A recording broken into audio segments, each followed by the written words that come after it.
Bejn l-2008 u l-2011, meta d-deputat nazzjonalista Claudio Grech kien chairman tal-Aġenzija Maltija tal-Informazzjoni u t-Teknoloġija, l-istess mita kienet tat mal-1,000,000 euro f'konsulenzi permezz ta' direct orders.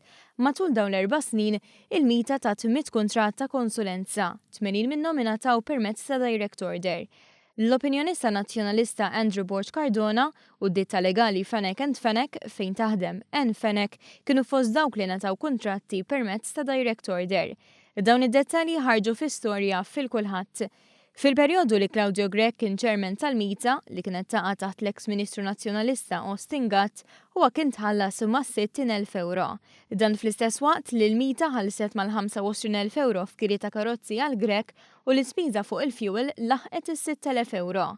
U qabel ma kien ingħata l-kariga ta' chairman tal-mita, Claudio Grech għamel snin jaħdem bħala persuna ta' fiduċja mal-eks Ministru Austin Gatt fejn kien anki l-kap tas-segretarjat privat tiegħu. Snin qabel ma beda jaħdem mal-eks Ministru Nazzjonalista, il-qorti kienet sabet lil Grech ħati li falsifika karta tal-identità tal-Pulizija.